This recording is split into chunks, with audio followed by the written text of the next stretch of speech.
의원님과 후배 국무위원 여러분, 그리고 이낙연 국무총리님과 국무위원 여러분, 더불어민주당 원내대표 윤영입니다. 84일간 공전을 끝내고 아침에 오늘 국회의 문이 열리고 있습니다.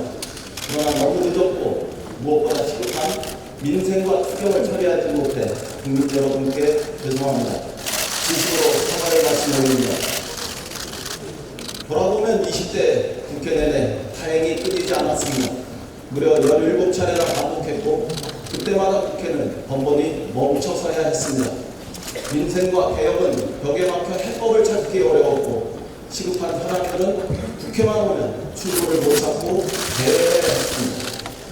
누군가의 책임을 거론하거나 신랑하기 위해 드린 말씀은 아닙니다. 우리가 본회의장 밖을 서성거릴 때 우리보다 훨씬 더 가슴 졸이며 국회 정상화를 기다려온 국민을 절대 잊지 말자는 취지입니다. 게다가 이제 20대 국회 시간도 얼마 남지 않았습니다. 남은 시간 밤낮을 쪼개가며 민생에 몰두해도 부족합니다.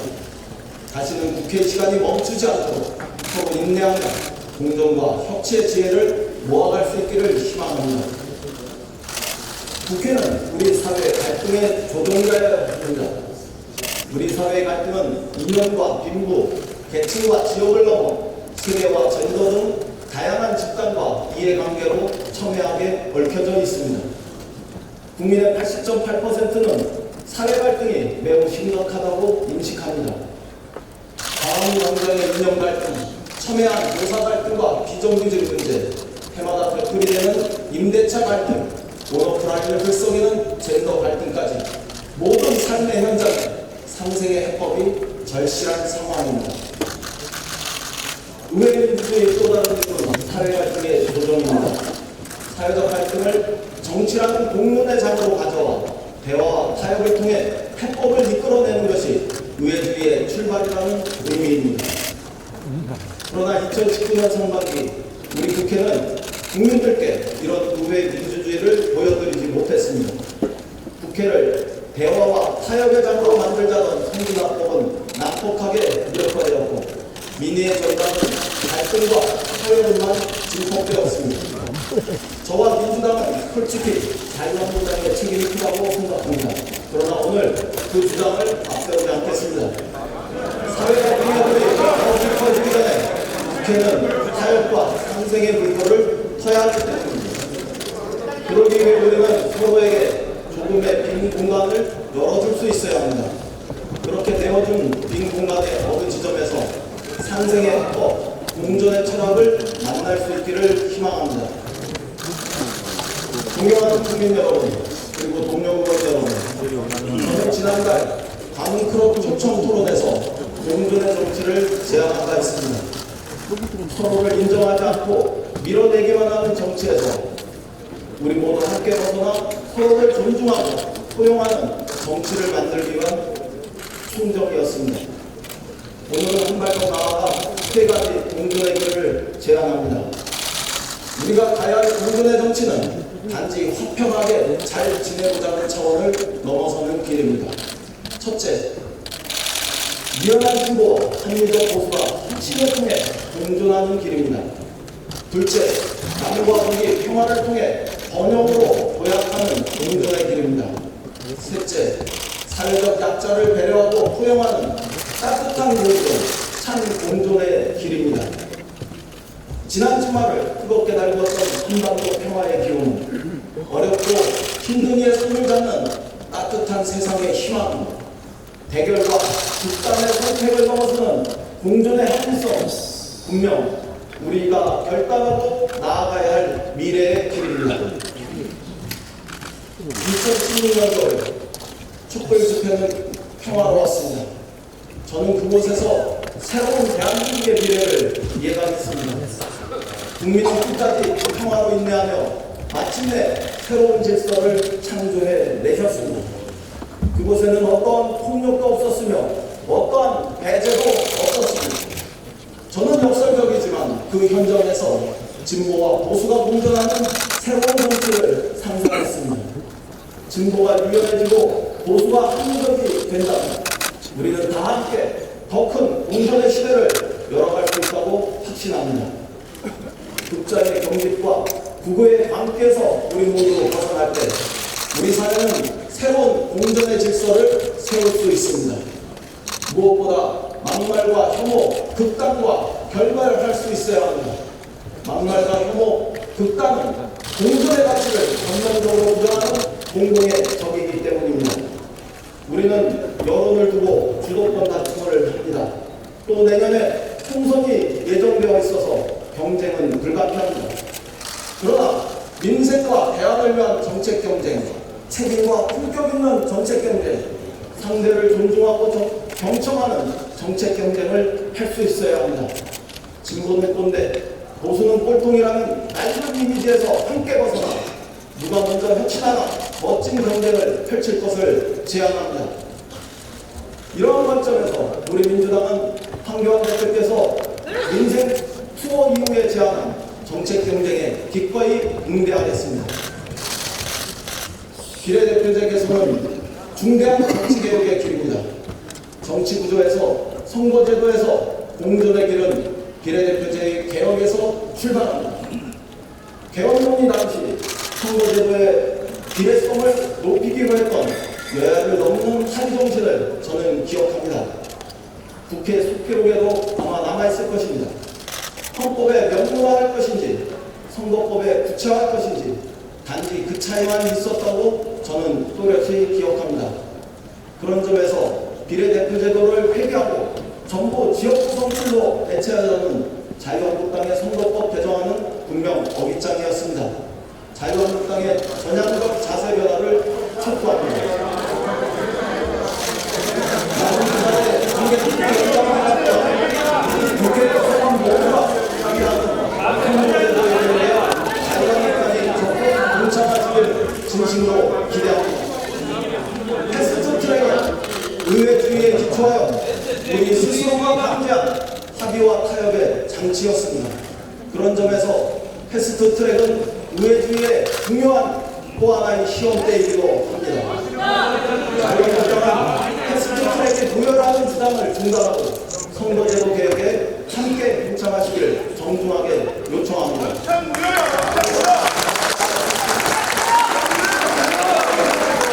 공존에도 원칙이 있습니다. 그래야 우리는 야합의 비난을 넘어 국민의 믿음을 얻을 수 있습니다.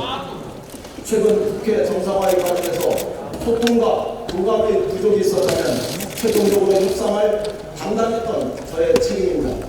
우리는 선거제도의 개혁 과정에서 더 큰 공정과 협치를 위한 노력을 포기하지 않아야 합니다. 지금보다 더 많이 소통하고 공조하며 더 굳건한 협치의 길을 모색할 수 있도록 노력하겠습니다. 다만 투기 현장으로 큰 틀에서는 바람직한 상황을 우리 모두 맞이하게 되었다는 점도 함께 고려해 주시기 바랍니다. 우리에게는 목표에 대한 차이가 있는 것이 아니라 그 목표에 도달하는 수단과 방법의 차이가 있을 뿐입니다. 민주당은 국민 속에서 더 큰 정당성을 마련하여 선거제도의 개혁과 비례대표제도의 진화를 위해 변함없이 전력을 다해 노력하겠습니다. 존경하는 국민 여러분, 그리고 동료 여러분, 마침내 평화의 시대가 도래했습니다. 지난 6월 30일 휴전협정을 맺었던 바로 그 판문점에서 남북미 정상이 함께 손을 잡았습니다. 오랜 적대 관계를 끝내겠다는 굳은 의지의 상징이었고 종전 선언으로 가는 첫 걸음이었습니다. 남북미 세 정상의 만남에서 평화는 돌이킬 수 없는 시대 정신으로 확고하게 다가왔습니다. 공존의 길을 향한 두 번째 권위는 우리가 한반도 평화를 둘러싼 이념 논쟁에서 벗어나 평화를 통해 번영으로 도약하는 공존의 길을 설계하는 일입니다. 광주 세계 수영 선수권대회 2개 선수단이 참여하기를 희망합니다. 내년 동계올림픽에 남북이 단일 선수단을 구성해서 평화와 통일을 향한 우리 민족의 의지를 전 세계에 드높였으면 좋겠습니다. 하노이 이후 중단된 북미 간의 비핵화 협상이 동시적, 단계적 접근에 따라 진척되면 철도와 도로가 연결되고 개성공단 가동과 금강산 관광이 재개될 수 있기를 희망합니다. 평화는 더 이상 이념도 당위도 아닙니다. 꿈도 아니면 이미 다가온 현실일 뿐입니다. 평화를 수용하면 미래의 길이 보일 것이고, 평화를 부정하면 낡은 과거에 우리 모두는 머물게 됩니다. 정권이 바뀌어도 이념의 진영이 다르다 해도 우리나라와 결의의 비전을 걷어차지 마시길 바랍니다. 한국 정부의 패싱도 없었고 정상간의 왕따는 그 어디에도 없었습니다. 정세에 불구하고 시간이 갈수록 한반도 운전자로는 동북아 평화의 설계자로 발전하고 있습니다. 자유한국당은 더 이상 망설이지 말고 한반도 평화를 수용하는 대결단을 내려주시길 기대합니다.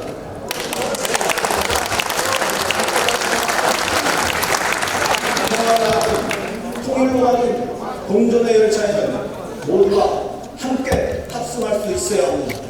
자유한국당이 결단하면 여야의 모든 정당 대표들이 함께 평양을 방문하고 남북국해협을 조기에 성사시킬 수 있습니다. 필요하다면 야당의 지도자도 따로 평양을 방문하여 국외 고위급 인사들과 민족의 대사를 의논할 수 있도록 적극 돕겠습니다. 남북 간의 화해와 협력, 공존을 통한 평화 번영의 확고한 길을 우리 국회가 국민과 결의 앞에서 함께 만들 수 있기를 진실로 희망합니다. 평화를 통해 젊은이들에게 새로운 상상의 무대, 삶의 무대를 물려줍시다. 빠른 통일의 길은 멀어졌어도 평화를 통한 빠른 도약의 길은 우리 앞에 놓여 있습니다. 비운의 조선을 넘어 작은 나라, 가난한 나라에서 벗어나 우리의 후손들은 해방 100주년을 맞기 전에 그랜드 코리아 한반도 대번영의 시대를 맞이하게 합시다.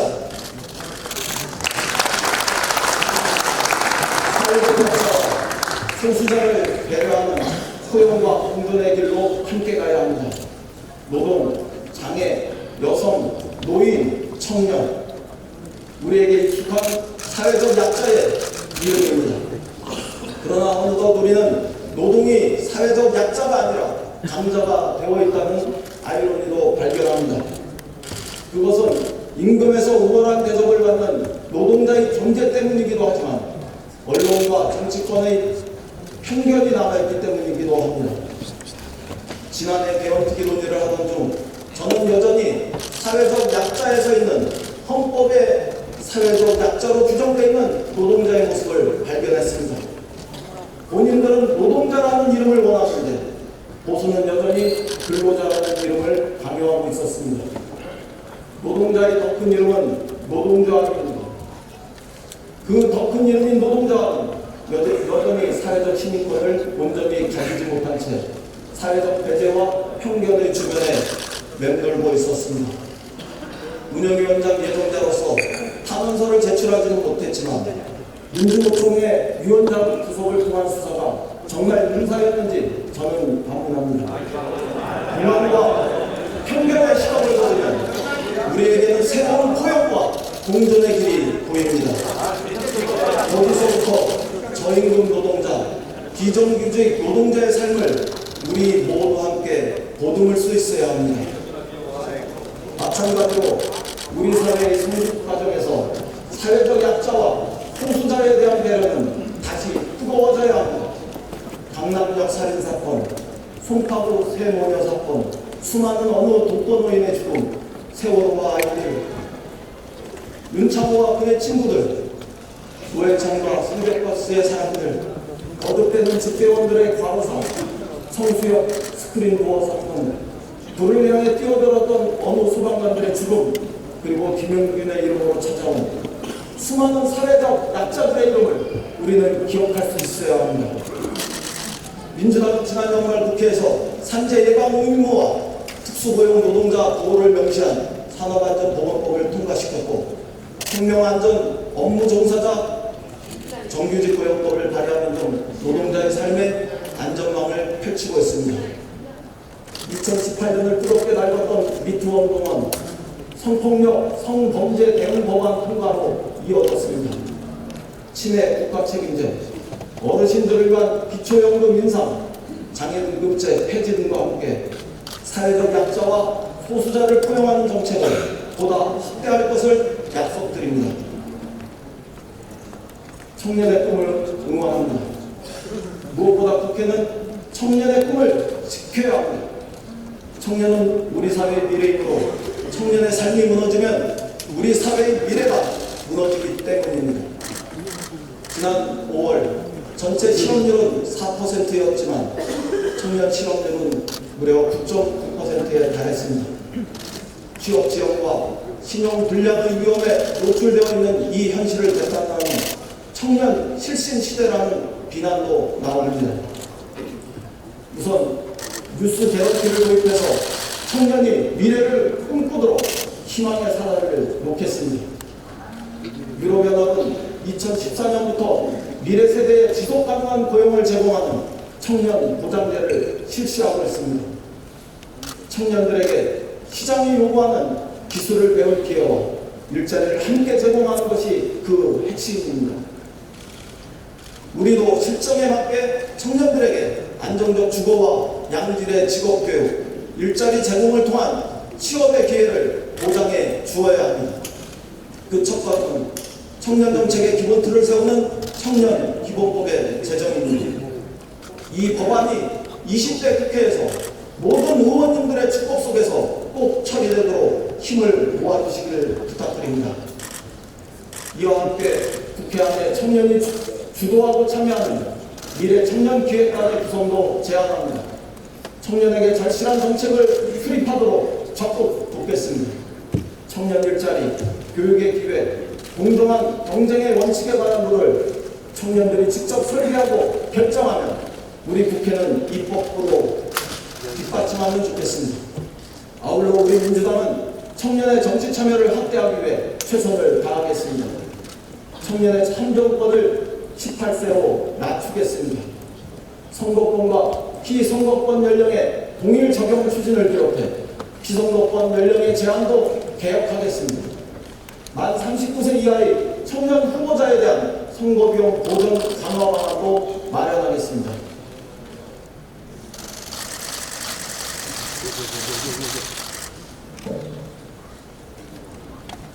존경하는 국민 여러분, 동료 의원 여러분, 국민의 힘을 모아 어려운 경제 현실을 타개해야 할 때입니다. 지난달 우리는 대기업의 수출에만 의존하는 불균형 성장 전략을 채택해왔습니다. 이런 전략이 추격형 압축 성장 시기에는 유효하게 작동했던 것도 사실입니다. 하지만 글로벌 금융위기를 거치면서 세계 교역 성장이 뚜렷하게 둔화되기 시작했습니다. 이른바 세계 무역의 유노멀 현상이 전개되고 있는 것입니다. 최근엔 미국과 중국 사이에 경제 분쟁까지 벌어지고 있습니다. 미중 분쟁은 경상수지 불균형에서 촉발된 관세 전쟁을 넘어서 환율과 기술 패권 경쟁으로 확대되고 있습니다. 세계무역기구는 올해 글로벌 교역량 증가율 전망을 당초 3.7%에서 2.6%로 대폭 낮췄습니다. IMF와 OECD도 3.9%까지 바라보던 금년도 세계경제 성장률 전망을 국제 경제환경 악화를 반영해서 각각 3.3%와 3.2%까지 낮추었습니다. 정부는 대기업의 수출에 편중된 경제 구조의 위험성을 인식하고 내수와 수출의 균형, 기업과 가계의 균형을 추진하고 있지만 미중 두 나라에 대한 수출 의존도가 40%를 상회하는 우리 경제에 직접적인 타격을 받지 않을 수 없습니다. 하지만 저는 우리 국민의 저력을 믿습니다. 우리 국민은 식민지 역사와 한국전쟁의 폐허에 의해서 세계 10위권에 빛나는 경제 성장을 이뤘습니다.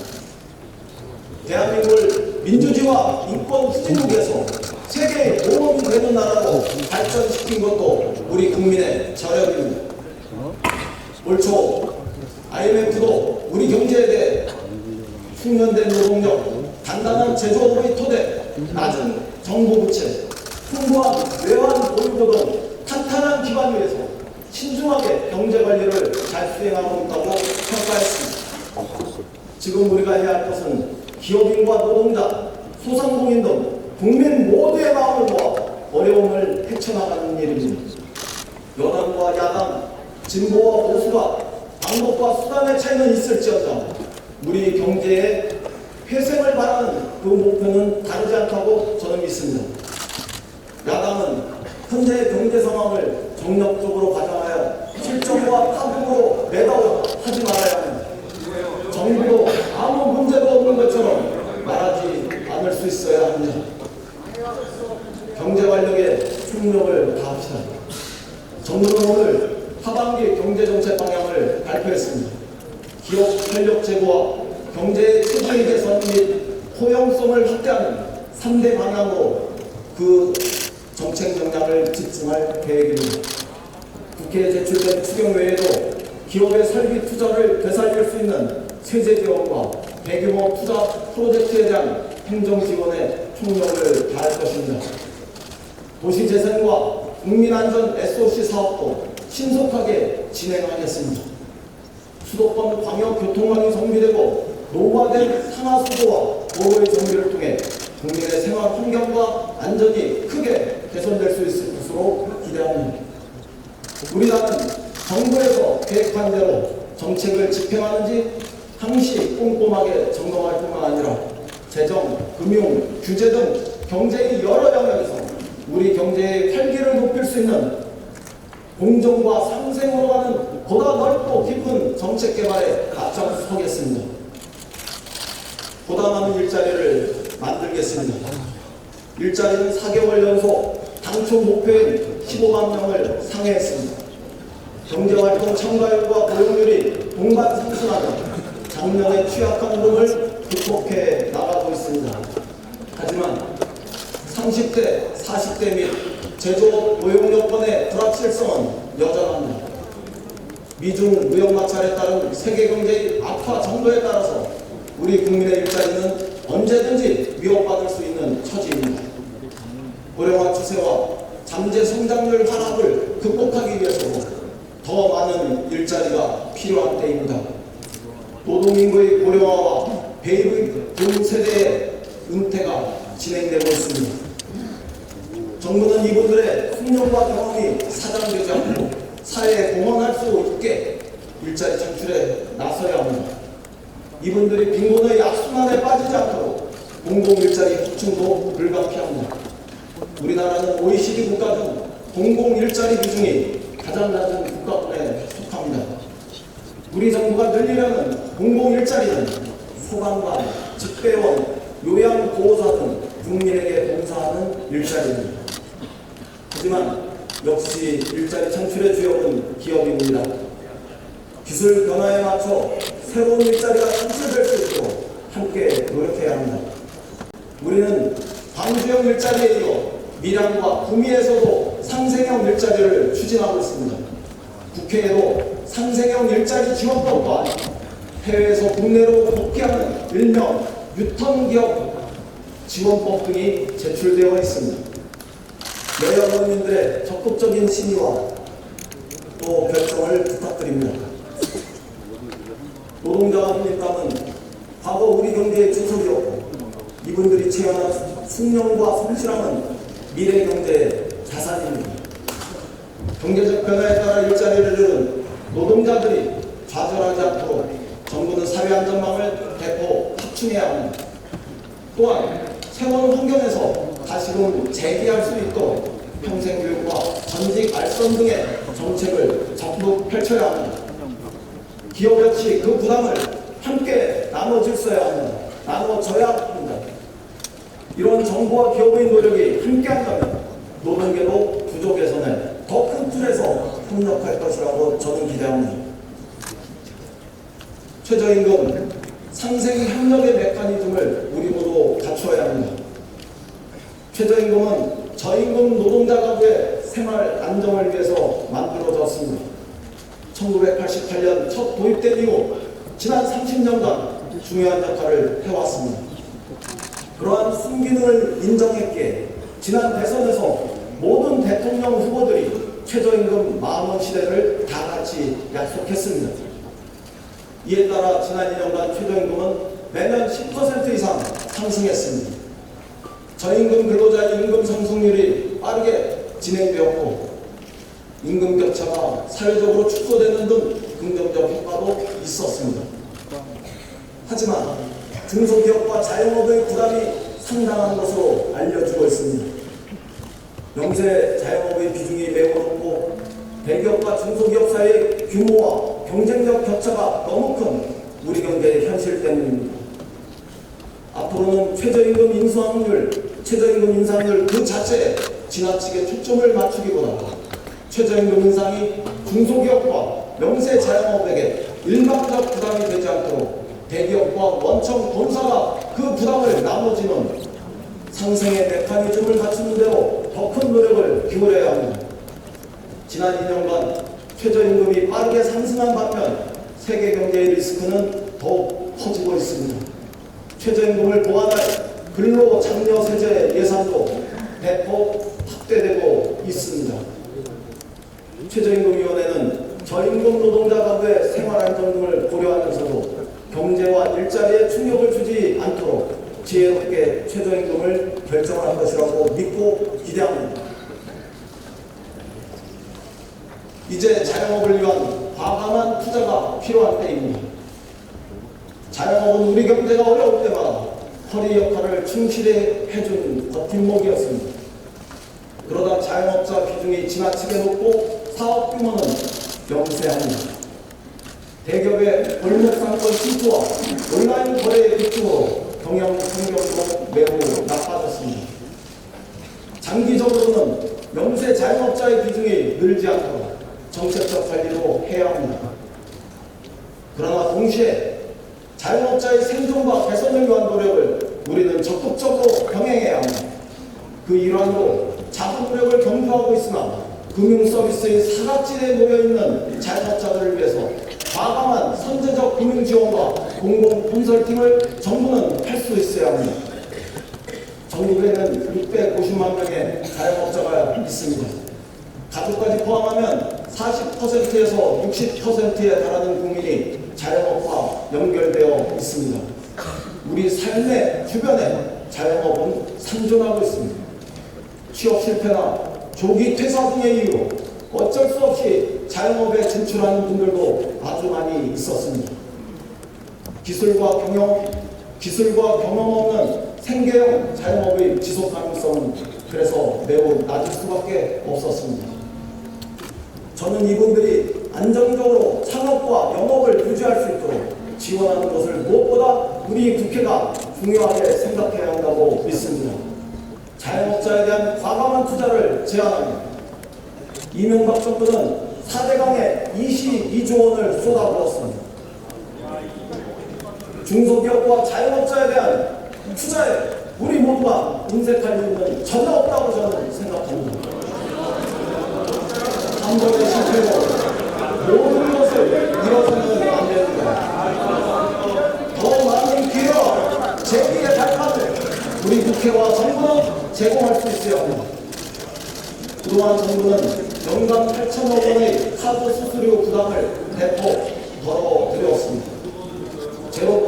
제로페이 도입으로 자영업자들의 수수료 부담을 더욱 낮춰갈 예정입니다. 상가건물 임대차 보호법 개정으로 임대료 인상률도 4%로 낮췄고 계약 갱신기간도 5년에서 10년으로 늘렸습니다. 또한 일자리 안정자금 지원, 법률 서비스 강화 등을 포함해 자영업과 소상공인의 생태계를 공정과 상생의 질서로 바꿔내기 위한 보다 과감하고 다양한 정책을 함께 개발해야 합니다. 존경하는 국민 여러분, 그리고 동료권 여러분, 데이터가 미래 산업의 쌀이라고 1980년대 우리는 반도체가 미래 산업의 쌀이라고 선언하며 반도체 산업을 일으켜 왔습니다. 데이터는 미래 산업의 쌀입니다. 그 후 30년이 지난 지금 우리가 준비해야 할 산업의 새로운 쌀은 데이터입니다. 저는 원내대표가 된 후 많은 경제 전문가와 기업인들을 만났습니다. 핵심 자원이 인력밖에 없는 우리 경제의 활로는 데이터의 활용을 높이는 것에 달려있고, 데이터 경제가 전통적 제조업과 더불어 우리 경제의 미래를 열 것이라고 이구동성으로 말씀하셨습니다. 물론 데이터 경제의 어두운 면에 대해 지적한 분들도 있었습니다. 개인정보 유출이나 악용되는 사례가 늘면서 페이스북이나 구글 같은 초대형 데이터 기업들이 고객과 사회에 대한 책임을 다하고 있는지 우려도 있습니다. 세계 각국은 데이터의 안전한 활용이라는 어려운 문제를 풀기 위해 고심하고 있습니다. 유럽연합은 지난해 개인정보 보호체계를 전격 도입했습니다. 유럽연합은 개인정보의 역외 이전을 원칙적으로 금지하고 있어 이유가 적정하다고 인정하는 경우에만 역외 이전을 허용하고 있습니다. 미국, 이스라엘, 캐나다, 일본은 발빠르게 적정성 승인을 받았습니다. 그러나 뼈아프게도 우리나라는 이유로부터 불인정 통보를 받았습니다. 우리 국회도 각계의 의견을 수렴하여 개인정보보호법, 정보통신망법, 신용정보보호법 개정안을 발의했지만 국회 파행으로 아직 처리를 못하고 있기 때문입니다. 경쟁국가 기업들은 유럽에서 데이터 활용을 통해 경쟁의 우위를 선점하고 있는데 우리 기업들은 발이 묶여있는 답답한 상황입니다. 책임있는 여당의 원내대표로서 국민들과 기업의 면목이 없습니다. 자유한국당은 국회에 복귀하신 만큼 하루속히 심의에 협조해 주시고 함께 결정해 주시길 부탁드립니다. 존경하는 국민 여러분, 동료 의원 여러분, 상시국회를 만들기 위한 입법이 시급합니다. 현행 국회법에 따르면 매년 2월과 4월, 6월과 8월에 임시회의를 소집하게 되어 있습니다. 그러나 이 규정이 얼마나 허망하게 지켜지지 않는지 우리 모두는 잘 알고 있습니다. 두 가지를 제안합니다. 첫째, 1년 365일 일하는 상시국회 체제를 만들기 위해 국회법을 개정합시다. 매월 1월에 매월 1일에 자동적으로 국회를 열어야 합니다. 국회 운영 일정 작성 기준을 변경해서 의사일정을 논의하다가 빈손 국회로 끝나는 일을 원천 차단합시다. 저는 국회 운영위원장으로서 국회법 개정을 위해 적극 노력하고자 합니다. 또한 이 자리를 빌어 나경원, 오신환 원내대표님께도 우리들의 임기 동안 국회가 늦어지는 일이 없도록 신사협정을 체결할 것을 제안드립니다. 여야가 싸워도 국회를 멈추지 않고 민생입법에 남은 기간 오직 힘쓰겠다는 국민을 향한 우리들의 약속이 될 것입니다. 둘째, 국회의원에 대한 국민 소환제를 도입하고 일하지 않는 국회의원에게 페널티를 주도록 합시다. 프랑스 등에서는 3번 이상 상임위에 결석하면 위원 자격이 박탈됩니다. 벨기에에서는 상습적으로 불출석하면 월급이 40%만 삭감됩니다. 호주와 프랑스 등에서는 일정 횟수 이상 본회의에 불출석하면 제명됩니다. 국회의원에 대한 국민 소환제 도입은 여론조사에서 77.5%의 국민이 찬성하고 있습니다. 국회의원 무노동 무임금 적용은 국민의 80.8%가 여론조사에서 찬성하는 걸로 나타났습니다. 민주당은 이러한 국민의 요구를 통과하고 법안을 이미 제출해 놓았습니다. 이라는 국회를 위한 국회법 개정을 진지하게 논의해 나갈 것을 제안합니다.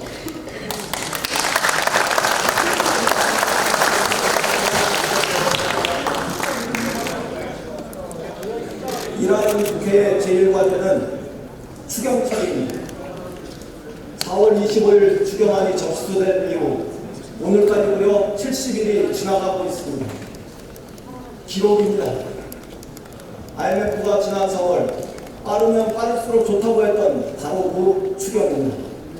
추경을 통해 경제 활력의 마중물을 기대하는 기업인과 미세먼지 그리고 강원도 산불과 포항 지진에서 재복구를 바라는 우리 국민들 모두의 마음이 타들어간 지 오래되었습니다. 더 이상 기다릴 시간이 없습니다. 하루도 지체할수록 추경의 효과는 그만큼 줄어듭니다. 국민의 간절한 기다림이 속절없이 지체되고 있는 것입니다. 분명한 추경 편성 목적에 따라 최소한으로 책정된 추경인 만큼 신속한 처리에 협조해 주시기를 부탁드립니다. 야당의 의견이 있다면 또 이견이 있다면 심사 과정에서 논의하고 반영할 수 있으면 될 일입니다. 이미 추경은 볼모로 잡힐 만큼 충분히 다 잡힌 지 오래되었습니다. 추경은 더 이상 정쟁의 대상이 되어서는 안 됩니다. 존경하는 국민 여러분, 동료 의원 여러분, 민주당은 지난 2년간 집권 여당으로서 정부와 개혁을 함께 발맞춰 왔습니다. 그러나 국민 여러분께서는 아직 체감하시는 성과가 부족하다고 느끼십니다. 앞으로 집권 여당의 위상을 재정립해서 확실하게 국정을 주도하고 민생을 뒷받침하겠습니다. 정부의 쓴소리도 마다하지 않는 집권 여당으로 때로는 거듭나겠습니다. 정부에도 당부의 말씀을 드립니다. 야당과의 소통을 대폭 강화해 주시기 바랍니다. 때에 따라서는 정부가 여당보다 야당과 먼저 협의해도 좋습니다. 대신 야당도 여당과 다름없다는 생각으로 국정에 책임있게 적극 참여해 주시길 부탁드립니다. 20대 국회의 입법 성적은 정말 참담합니다. 법안 처리율은 고작 29.3%에 불과하고 지금도 14,731건의 법안들은 잠잠고 있습니다. 이대로라면 20대 국회가 끝날 때까지 40%를 달성하기는 어렵습니다. 우리 모두 부끄러운 성적으로 20대 국회를 마칠 수는 없지 않겠습니까?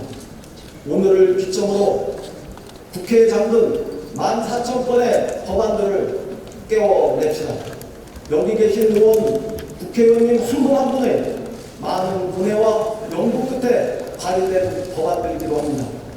이 법안들이 일할 수 있도록, 그래서 민생이 되살아날 수 있도록 우리가 함께 머리를 맞대고 신속한 법안 처리의 과정으로 나섭시다. 여야 이견이 없는 비쟁점 법안부터 신속하게 논의를 진척시키고 심의하고 결정해 나갑시다. 국민이 바라는 일하는 국회, 헌법 가치가 살아있는 민생 국회, 여러분 모두와 함께 만들 수 있다고 저는 확신합니다. 그 길에 여야 선배 동료원 여러분의 협력을 요청드립니다. 민주당은 공존의 정치로 국회 협치를 보여드리겠습니다. 민생을 더 힘있게 보고 국민 모두에게 희망을 드리겠습니다. 대한민국 정치에 희망을 복원하겠습니다. 우리 국회가 국민들께 희망을 드릴 수 있도록 행동과 실천의 모습으로 보여드리겠습니다. 긴 시간 경청해 주신 국민 여러분, 그리고 동료 의원 여러분, 고맙습니다.